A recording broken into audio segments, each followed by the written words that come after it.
Howdy doody. Welcome to episode 288 of TDI. This is Dr. O on the horn to start per usual. And as always, I'm joined by my co-host, my best friend, an ex-Miss Minutes lover, Ricky Flicks. How are you, my friend? Action-packed episode. Coming off an exposition-heavy episode 2. And we got our guy back, Ricky Flicks. We got our guy back for episode 3.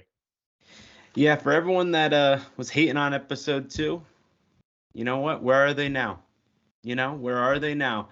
We're back, and dare I say, better than ever. And I don't want to say our boy, but Kang, Jonathan Majors, strong appearance, strong comeback here. And it looks like he's here to stay for the rest of the season. So buckle up for the rest of these episodes, but. Great comeback here for Loki. Great episode. Yes, Victor Timely is here. Kang variants are back. But I was actually talking about our guest, Ricky Flicks. We have our MCU correspondent back on the horn for our episode 3 reactions. Jax, how are you, my friend? As we bring you back on here, I'll let you have your first words. But then I'm interested in your thoughts on episode 2 since we missed you last week. Yeah, very happy to be back. I'm sorry I couldn't make it last week, boys, but had some things come up. Episode 2 was slow, right? And it was building where we're at now, which is expected, right? I mean, I'd love an action-packed episode every week, and I'd love for at the end of every episode to be like, my mind is blown. But that's just the way it goes.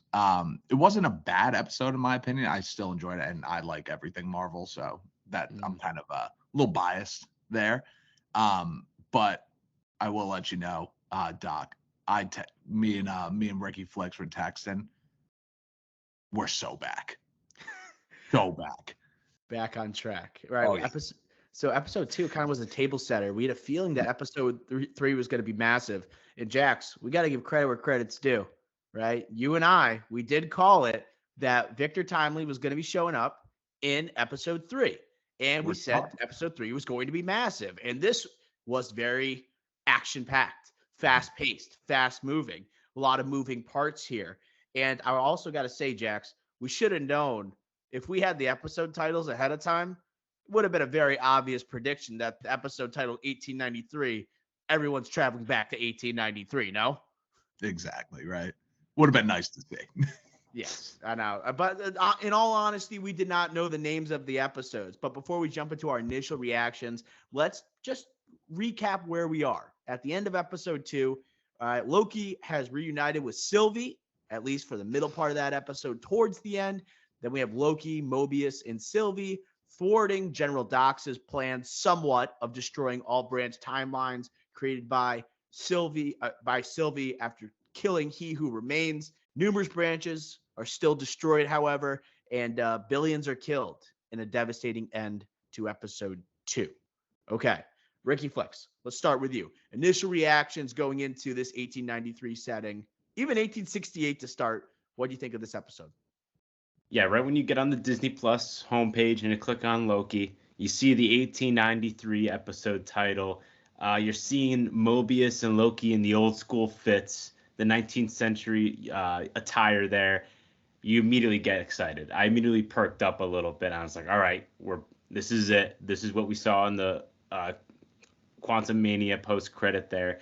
And then you click play, and then what do they do over the Marvel credits? They play the Marvel theme song, yes, but in that 19th century music. It just got me ready. And I'm also surprised that they showed us what we saw in that post-credit scene in the first 10 minutes, really. We saw it so early on in the episode. It wasn't like a zinger at the end of the episode or a, oh my God. No, like we already know it, and they knew that we already knew it, and they gave it to us right in the beginning. Love that. I think that's a good Marvel step. That's why this show is so good. And overall, I really like the episode, of course. I'll pass it on in a second. I like the little hints at the temporal loom, a little OB there. I'll talk about that. A little Zuckerberg happening with Timely. But overall, love the episode. Love the Chicago fair. I forget what it's called, but the fair. World Fair. Yeah, World Fair. And I think it really worked. And and again, Victor Timely. It seems like he's going to be with us for the rest of this season, and an integral part, which is also shocking to me. That is shocking. Looks like we are going to get a lot of Jonathan Majors this second half of the season, and I would not have guessed that, judging by the trailers and judging by the off-season moves or the off-season accusations against Jonathan Majors. But yeah, Jax, let's move on to you. What were your impressions initially of episode 3? Perfect. I mean, and that's an overreaction, I think. I think that's fair to say. But I was sitting there on the edge of my seat. I was like, this is exactly what I wanted. Right? Like we know Kang's the big bad. We know he's the guy. Give it to us.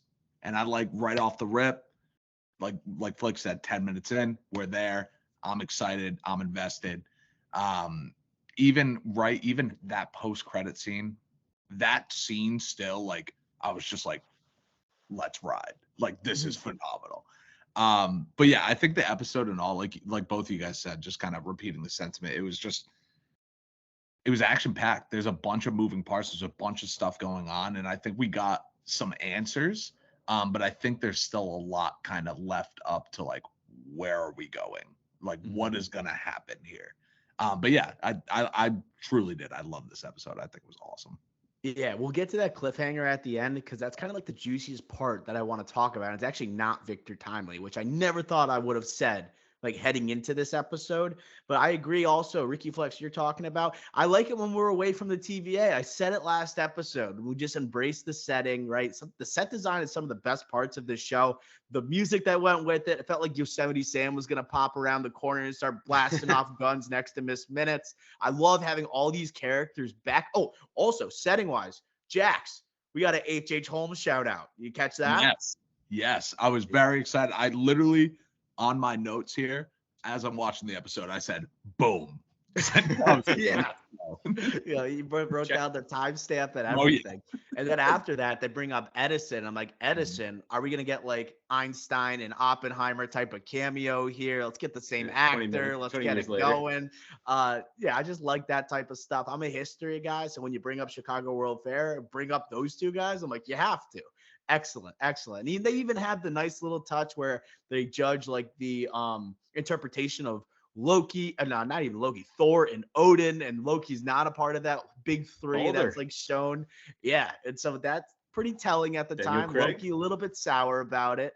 But like he's rolling with the punches a little bit, just like in episode 2 when he calls back to New York City, like 2012 and those events that ensued.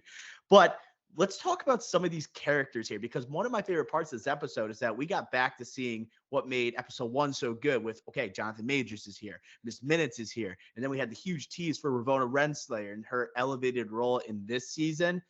I guess we got to start with Jonathan Majors, okay? And we got to go with his new variant. We've seen multiple. We've seen He Who Remains. We've seen a variant of Kang the Conqueror in Ant-Man and the Wasp Quantumania. Now we're getting Victor Timely. I want to get your impressions on this variant, his performance, and overall sentiments. Ricky Flex, what do you got? Yeah, I think after seeing, like, now we've seen Quantumania, Loki season 1, He Who Remains, this all being really super smart, obviously, but this variant of Kang, the Victor Timely, like, he's obviously a genius still, but at the same time, it's like he's also kind of a Zuckerberg, where like he's taken the TVA OB is kind of the Winklevosses. He's the one that put together this the TVA script, the manual, and he's just using the manual. And he's making something bigger, really. So, and then he's also kind of a con man, a trickster at the same time. So it's kind of a twist of what we thought this variant was going to be, and I like that little twist, that spin that Marvel threw at us. Is not what I expected. I really liked it. I think a lot of us was thinking this was going to be like the Jesus Christ type of character, but no, it's complete opposite, and I like that little twist. So for me, that was kind of like a wow moment, but I think it really pulled together, especially at the end when he's kind of begging Sylvie, like, I'm not He Who Remains. I'm not that person. So overall, really liked the performance and everything that went with it. I think that's a huge point you just made, Ricky Flex. And I think it's a part why Sylvie recognizes and kind of takes back those ideas like, oh, I have to kill the next variant of Kang, right? Of He Who Remains, because I have to ensure nothing will happen where He Who Remains or variant ends up controlling the TVA, because that could lead to disaster, just like he prophesized. But this is a very different type of variant compared to He Who Remains. He's still very intelligent, right? And he's still very sure of himself. And he seems like he has a plan and he knows that he is destined to do great things. However, right, he's very socially awkward. That's where I kind of see what you're saying with like Zuckerberg and some modern day type of like, I guess just visionaries, that we get, right? These next like high level thinkers. And he is someone that I guess a lot's being thrown at him, and it seems like he's like doesn't know how to drink it in. He doesn't know who to trust, whether it be Miss Minutes, whether it be Ravonna Renslayer, whether it be Loki or Mobius. I thought it was interesting to kind of flip what our expectations were, where it's like, oh, he's the next big bad potentially of the MCU. So therefore, right, we expect him to just have this Thanos like on-screen presence. I thought it was interesting what they did, and they left a lot of room for him to grow, especially from this non-technological era that he's in, and all of a sudden being thrust into the TVA. I'm excited to see what the future holds. But Jax, what do you think of Victor Timely here? Unbelievable. It was perfect. I liked it. Right. And I think it just shows like the contrast of Jonathan Majors and like all these different things he can do. Now, I kind of leave it up to you guys to talk more about like the acting skills specifically. Because that's not, I'm a story guy. Just give me the storyline. But I think he did a great job, right? I think he obviously it was intentionally kind of put into the story that he's this awkward guy. He's like Green, for an example. Like he doesn't know what's going on. He's new to all this. Like he's trying to figure out, why are they telling me that I need to go to the TVA? Like, is this an actual thing? Like I've dreamt of this. And I thought he just did a great job. I liked the fact that like Victor Timely, right? He is going to become He Who Remains. That's the thing. So my thought process with that, I was like, okay, is Victor Timely technically good in a sense? Is he a good variant of King the Conqueror? Like obviously He Who Remains, we can go either way. Not really the best guy, but he's doing it to stop the other variants. So is Victor Timely going to end up being good per se, or are we going to see a switch flipped, and is he just going to start conquering? But yeah, loved it. I thought he was awesome in it. I feel like you're right. Like there's almost an inevitability. He's not this good-natured person. Like Sylvie's first instinct on like killing the variant of He Who Remains is probably the right idea here. But I don't know. I thought he did a great job as well. And I guess we can also talk about two other characters here. I know we'll dive deeper into some other specific storylines with Victor, but as it ties into Miss Minutes and Ravonna Renslayer.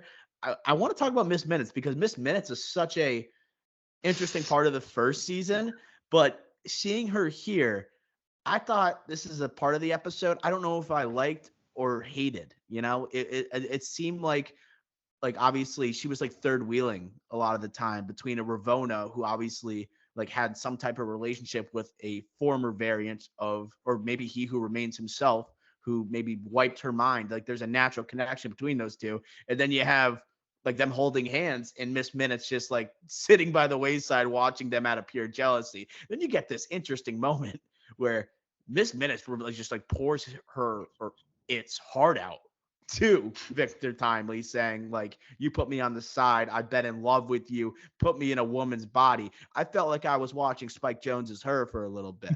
Or I was watching like Lando Calrissian like trying to make love to a robot in like Solo. Like it just had some awkward vibes there, Ricky Flex.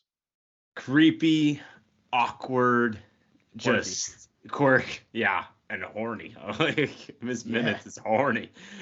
She's been waiting for years, like centuries, for this man. Like wait. Can you imagine you are Victor Timely in 1893 Chicago? Like you don't even know what artificial intelligence is. Like you've made this temporal loom just based off these books that you think came from God. And all of a sudden you have this woman that is supposed to be this ghost like apparition saying that she's in love with you, I would be as freaked out as he was and be sweating as much as Jonathan Majors was during that moment.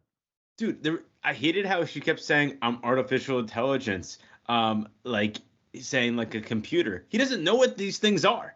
Like, like you know what I mean? Like you gotta. I don't know. For me, that was kind of awkward. Yeah, but I also think like he was thrown off. Like to me, it was just like he Yeah, was yeah, yeah. freaking out. He was absolutely freaking out. And then you had the moment where Ravonna Renslayer comes with the pruning device right afterwards, and he's like, "Oh my god, this is like from 3 centuries from now. There's no way this like he must think he's dreaming at this point." But Miss Minutes, I kind of liked. You finally got that moment also where Big Miss Minutes shows up. It looks like it's Ghostbusters like reimagined, and then like stomping through, intimidating these citizens. And we got a diversion from the plan here, from Miss Minutes, from grabbing Miss Minutes or trying to bring Ravonna Renslayer back to the TVA, who has that connection to Miss Minutes, fix the temporal loom. And then you have Moby and Loki kind of deciding, I think we should just grab Victor Timely, right? That might be the best idea here. Like, Jax, what do you think about that decision? Think it was wise for those two to decide that? No. To be 100% honest, I think it is going to cause a huge problem moving forward back to the TVA. Just assuming, right? Because we know who Victor Timely is a variant of. Not a great guy. But yeah, the Miss Minute thing, like that it blew my mind. Like I literally in my notes, I go, wait, is Miss Minutes in love with Kang?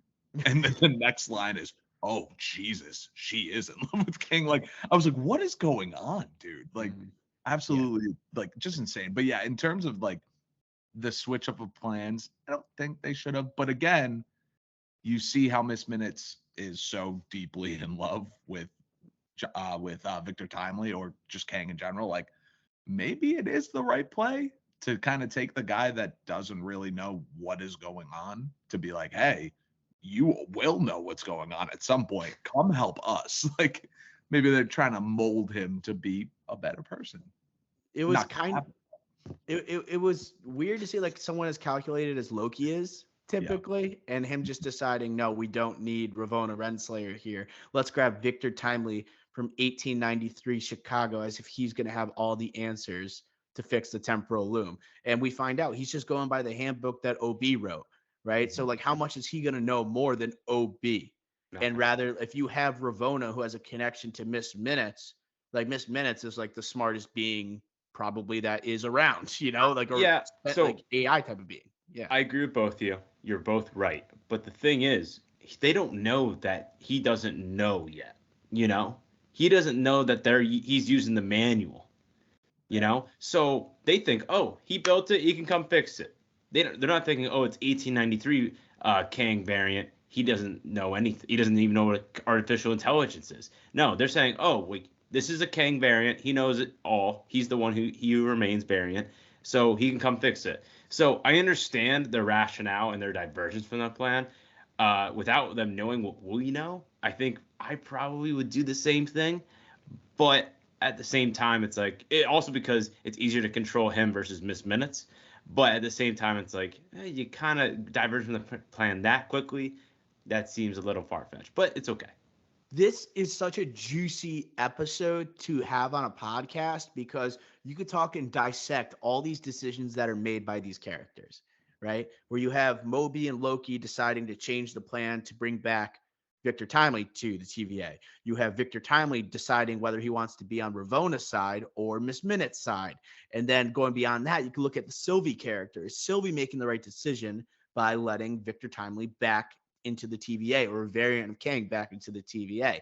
And I think I want to talk about Sylvie because I didn't know she was going to pop up here. She disappears at the end of episode 2, and all of a sudden she's there to kill the variant of He Who Remains. And I thought I was reliving the end of episode 1 or season 1, excuse me. And I think it was actually good that they just didn't she didn't even attempt to kill right at the end of the episode Victor Timely, because it seems like we're just like it's like not really growth of the character, right? We got to see like, okay, do you value lives or not? Do you want to save lives? Do you think that a variant can be different? You look at her and Loki, how they are inherently the same person from different timelines. Is there a possibility that Victor Timely isn't going to become He Who Remains. I thought that was actually a pretty wise decision at the end for her not to execute or to attempt to execute him. Ricky Flips, thoughts? Yeah, it's good for growth of the character development. Like we always talk about the buzzword there. Great for that. But again, like, is she right? I do think Victor Timely, as of right now, is good and will be with Loki and Moby, like, on their side, right? And I bet next episode we're gonna see a funny, like, interaction between Victor Timely and OB, and, like, Victor saying, "Oh, you're the guy, like, you're my hero." Casey And 2.0. yeah, exactly. So I think we'll get a good little scene there next episode. But I think overall, like, he is a Kang variant at the end of the day, and just like his quote saying, like, I even at the beginning where he's like, "I don't do partners," before he even meets Ravonna, or Renslayer, Good. like when he just says to that guy, "I don't do partnerships," like, he's still the Kang, like, he still is, even though he's a good guy. So overall, this probably isn't a wise decision, but again, it shows the good character development. And for right now, he's good, but long term, we'll see. Yeah, and I was thinking about that, like looking at the similarities and differences between the variants, and like you see, like he is a loner, and we see, and we're gonna tie back eventually to the cliffhanger here and the voice recording we hear during episode 1, but you still see like Kang is all powerful, right? Or at least he is prophesized as being all powerful, and I think that decision. I'll go back to Sylvie. Like, I think she's putting faith in Loki and Mobius that we didn't see maybe in episode 2. Like, she does join them at the end, but then she ditches them, and now it's like, okay, I'm trusting you with Victor Timely. Obviously, it's gonna bite her in the ass, right? But I think that's what that decision also went into, right? Any thoughts on the decision, Jax? It's this episode has boggled my mind 100%. I don't know who's good, who's bad. I don't know what's gonna happen. That's good. Which is exactly what you want, right? I do, though, and I wanted to get this off. I have an interesting hypothetical for you guys. And it's a hot take. Are we getting played by Victor Timely? Ooh. You It's think a he hot actually take. is aware of what's happening? Are we getting played? Time is a circle, as was described by Kang. Are we getting played? Does he know exactly what he's doing? They are making him look a little bit dumb. Yeah. Like dumber than expected, with them unplugging, like him, like basically pulling a trick at the World Fair and saying like, you're not as smart as you say, him playing dumb to the idea of like these people, of him creating this piece of AI with missed minutes, him like having a pass with the TVA. I think that's actually a good take. I think he's way too powerful and smart of a figure, and we're assuming a lot less of him right now. Yeah. So I think you're right, and I would like that, because you're right. He shouldn't be this dumb. Like, even when he was on stage, I was literally writing down, like, this is BS. Like, he's just lighting a light bulb. Like, this isn't anything. He's just all talk, and people are paying $1,000 in 1893. With inflation, that's like $1 million. Like, this is ridiculous. Like, he is nothing. So I want you to be right, but the problem for me is, if you could just do that for the rest of eternity for Kang then, and then any Marvel villain just say, "Oh, this was all planned to fake it," and it's just like a circle. I don't know. That feels too easy writing. But when you have someone like Kang, right? Because he isn't like other villains, and to an extent, he is a multiversal being that each one of them is a master of time, right? So, like, I think you're right in saying that, right? Like, they could just say the next villain, Doctor Doom, please God, but Doctor Doom, or Thanos, or whatever. Like, but the thing is, like, he can control time. He knows how it ends. He knows how it begins. Like, so that's my thing. Like, It's a good point. It's a hot take, but I want it to be like, I want to be right about this, because I think it would be phenomenal. So, okay, let's just say you're right, because let's just say you're right. So how would it happen? Would the He Who Remains before he died already talk to this guy? When he, like, at some point, I just don't know how it works. If he got the manual as a kid, 1868, some point did he drop in after he knew he would get the manual and then they would just show that flashback in like the season finale or something and say like, hey, this person's gonna come in. That's a Renslayer and a Miss Minutes. This is artificial intelligence. This is what a computer is, and like basically say what's going on. And then I guess it's just like a lot they'll have to like tell us if this is the case.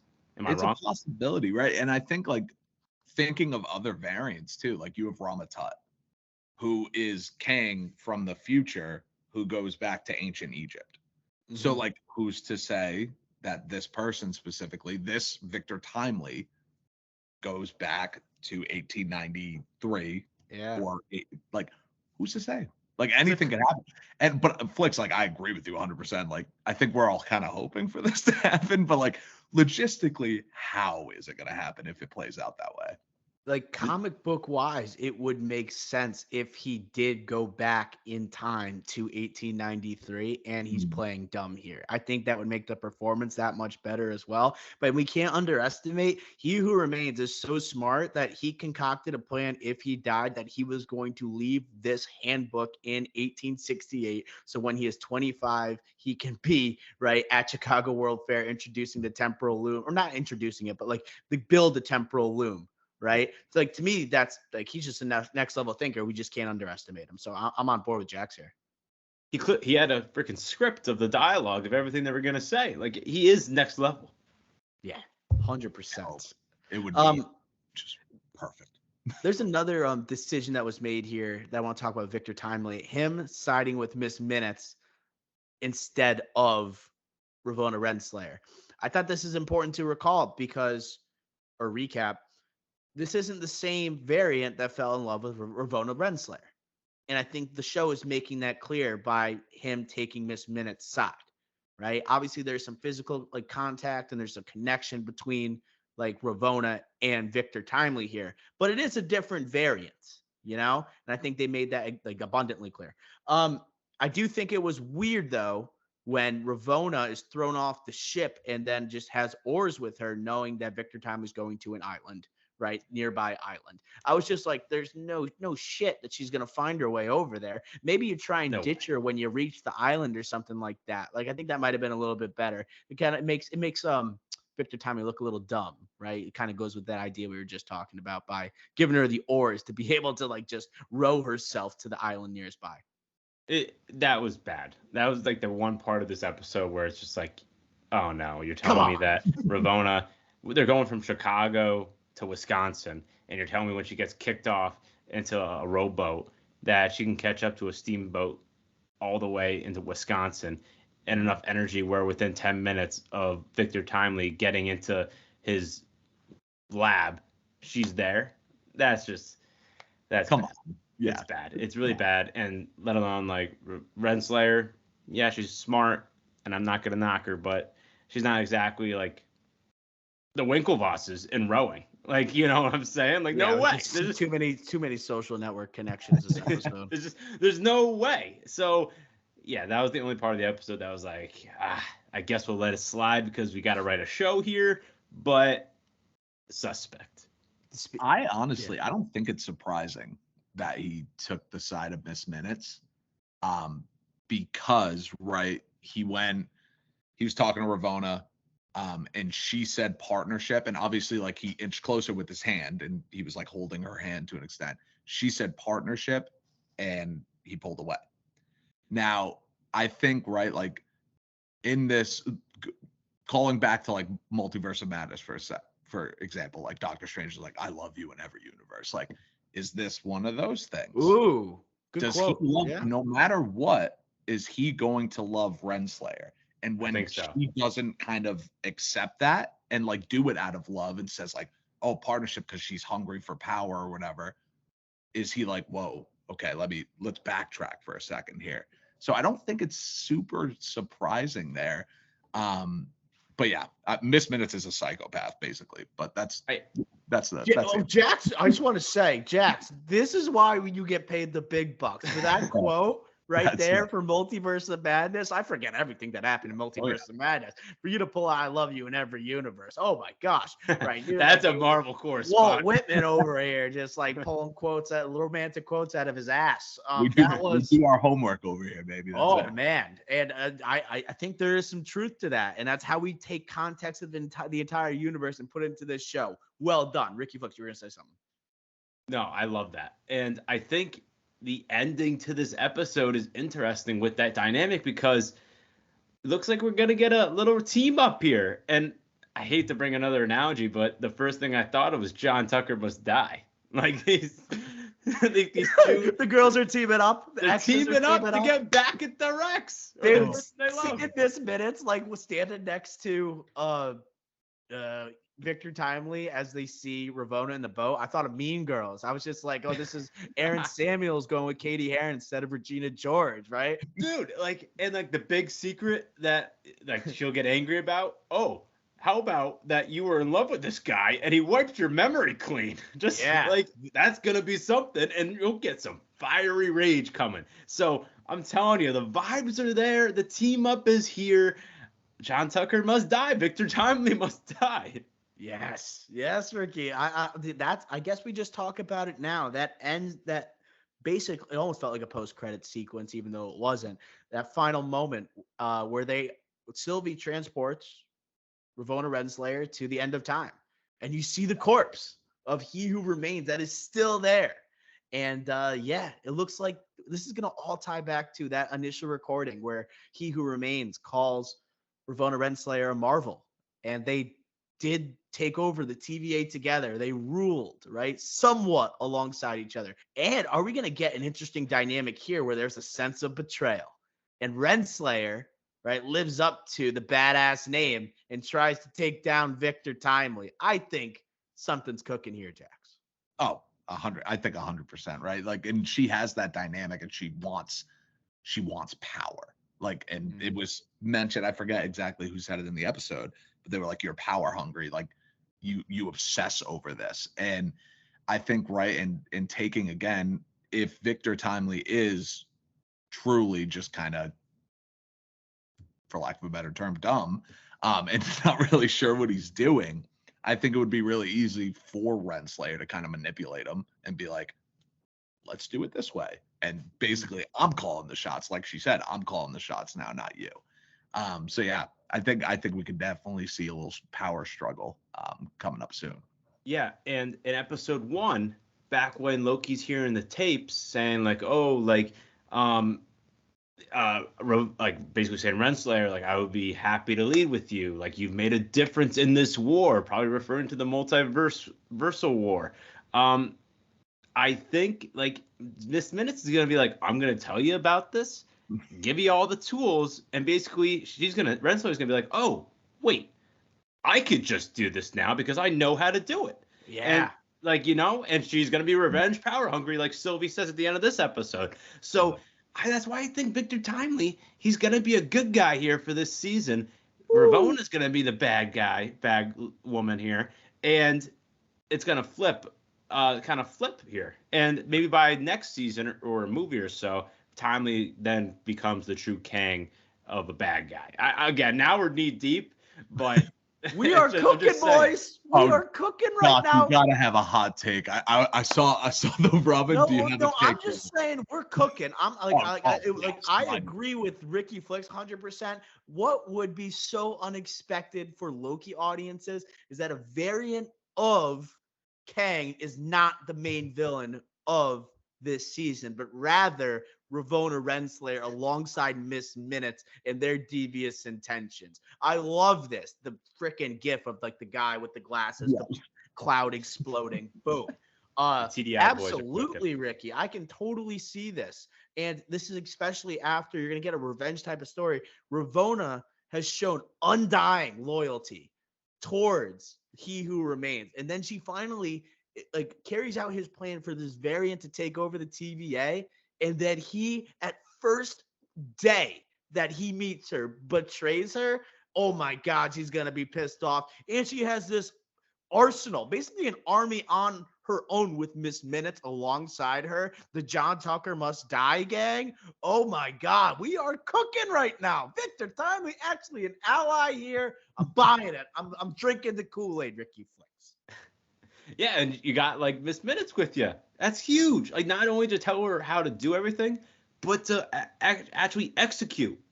You know, I think that's huge. So yeah, they got to figure it all out. I am unsure what. I think this next episode will be TVA Office vibes heavy, but I am not sure going forward how this is all going to interweave again. But I think we get the. I think we have a pretty good guess here. I know it's a little hot takey, but I kind of like where our heads are at. Yeah.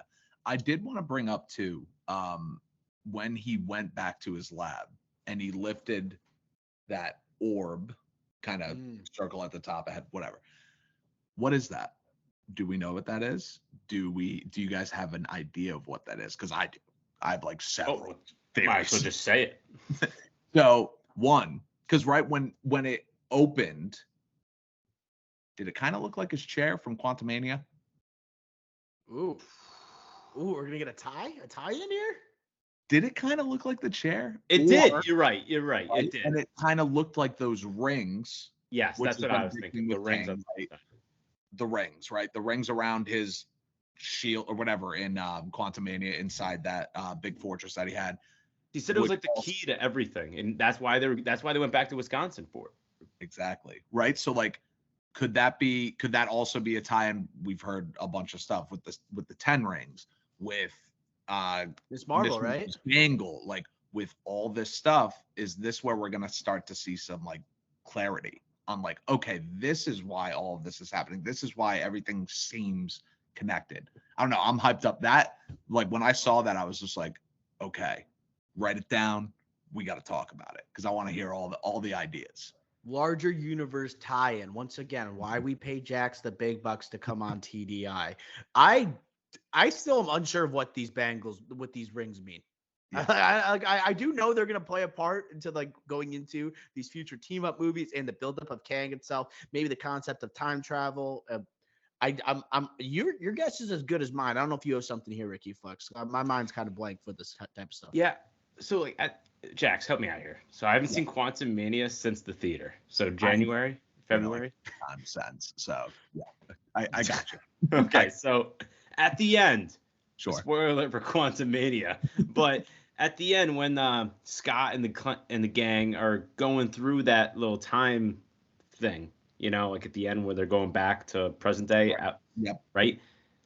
So what is like that, like a time, the bridge, what is that? What are they using there? I don't know. Because, I don't know. I feel like that was the only, I like your theory better, Jax. But when I saw that's what I was thinking of to kind of connect it to Quantumania. And obviously it's important. And that part, I forget Quantumania, but that I feel like that was really important in Quantumania. And that was able to jump out of the quantum realm, That was the key. Correctly, it was the power source to his chair. When they were able to put that in, then they could go get out of the quantum realm. So I feel like that's that. I don't want to jump to conclusions. I don't know. Are we saying that the Kang that is stuck at the end of Quantumania in the quantum realm could somehow transport to 1893 at this locale? Is that what we're saying here? Just to clarify. I wasn't until you just said that. Because we could be like. I'm just saying. The Conqueror back. I think it's a possibility. Okay. Well, my mind is blown. Or at minimum, on YouTube here, I'm gonna have to add a couple images here. I'm gonna have a couple screenshots to know exactly what we're talking about. At minimum, let's say Kang the Conqueror is actually dead, like Rudatuck in the mid-credit scene said, right? Mm-hmm. But at least like what that is, that power source from Quantumania, if I feel like this thing connects with that, is that, that's what I was trying to say at the minimum. Just a theory. And then if you want to go one further, Kang the Conqueror that allegedly died there, potential, but not on screen. You just saw ants. Potentially could come back. I'm just saying. Yeah, I think you're right. I think that because it resembles that orb like the power source, whatever. Things could be getting weird, boys. You're gonna make me watch Quantum Mania tonight, I boys. know. I'm sorry. You don't. God damn it. I feel like I have to though. Like this orb is gonna be haunting my dreams, I think, for the foreseeable future, at least until episode 4 coming next week. But boys, we are through 3 episodes, and therefore we are through half of this season. Has it lived up to expectations thus far? Right? When you think of like the first 3 episodes of Loki season 1, do you think season 2 is on par with what we've seen with season 1, Jax? Better. Wow. Yeah. Wow. Thinking about, and again, I watched Loki season 1 again prior, obviously pre-gaming for Loki season 2. You got to watch the first season. Of course. That's how it goes.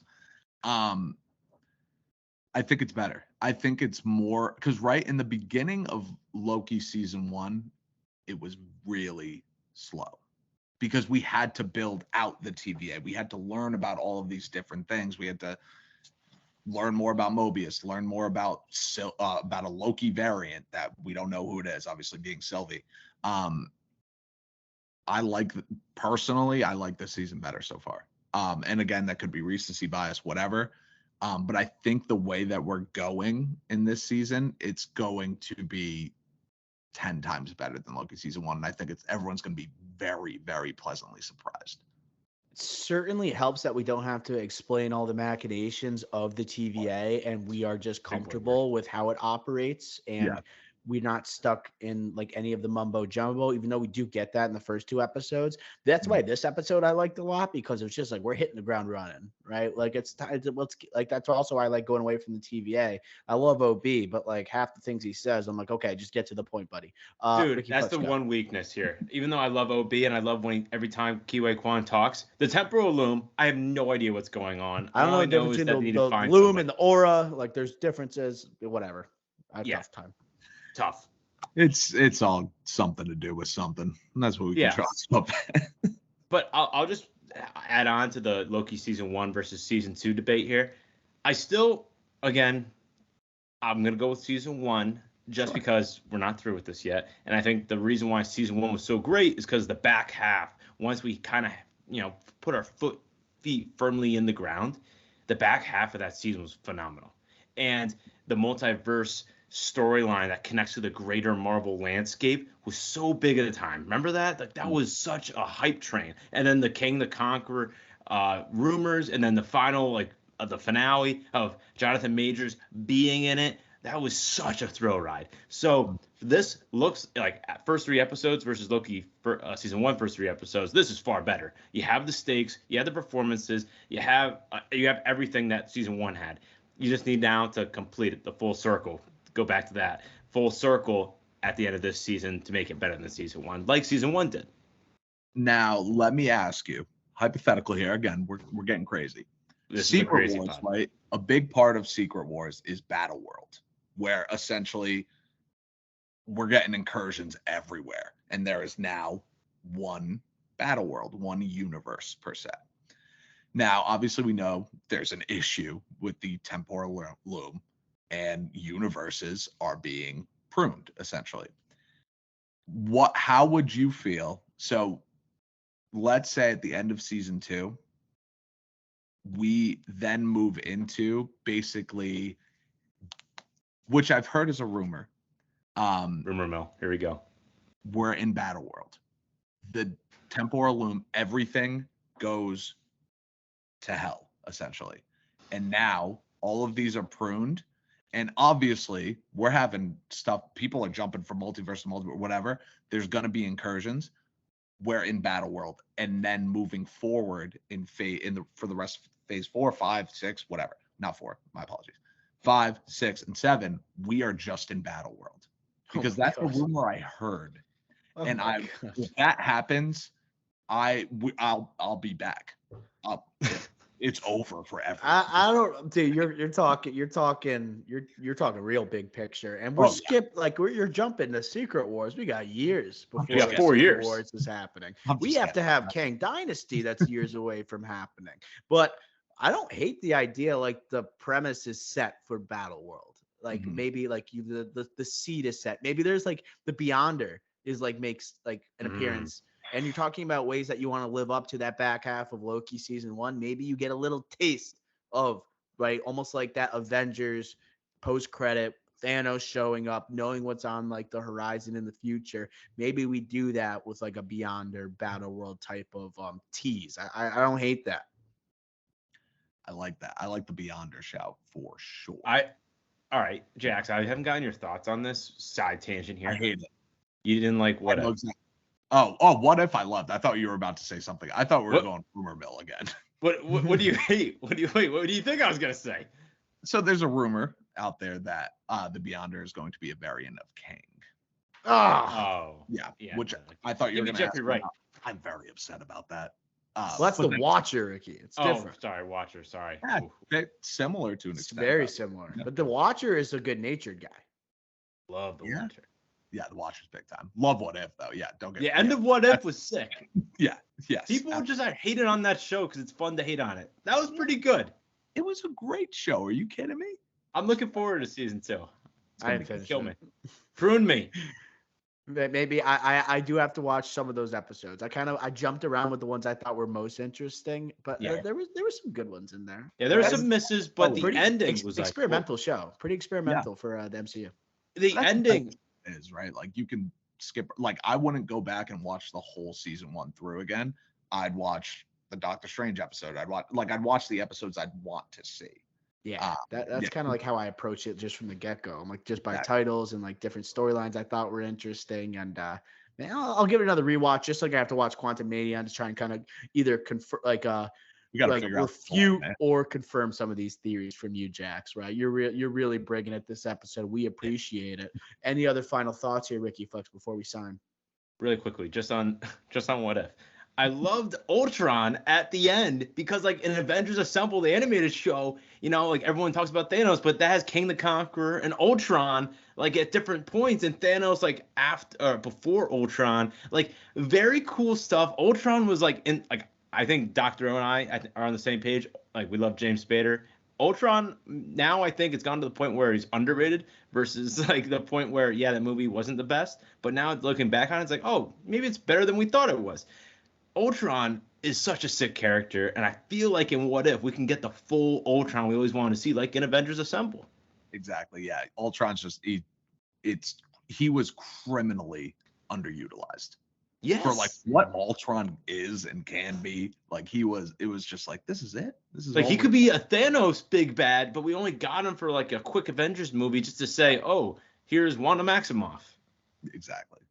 And you had to up Loki because Loki traditionally it's more of a Thor villain. It's just like you had to raise the stakes a little bit. I think Age of Ultron's gone through like this cycle of like being reappreciated, right? After being I guess underappreciated for so long or over criticized. Okay. Jax, any final comments on Loki before we sign off? Let's ride. I'm along for the ride. I am excited for episode 4, 5, 6. I think it's gonna be great. That's all I got. Back half, we cannot wait. Jax will be on, ready to blow our minds with theory after theory. I really earned the paycheck during this one. Thank you, Jax, for coming on for episode 3. We look forward to the future. Make sure wherever you are listening that you are following the podcast. Make sure that you rate us 5 stars. Leave us a review, just like our guy Fard. Shout out Fard. Shout out Fard on YouTube. Make sure you like the video. Make sure you comment. We'll comment back. I might have to give the password to Jack so he can comment to your theories, and subscribe to the channel. 3 to 5 videos per week. Make sure you're tuned in this Monday. Killers of the Flower Moon review coming, and we're doing the Martin Scorsese rankings, right? Buckle up. It's going to be a wild one. Also, social media at the Drive-In Pod on Twitter and Instagram. Stay locked into all the latest movie news and trailers. Yes, sir. And yes, ma'am. That's going to do it for episode 288 of TDI. Until next time, we will smell ya.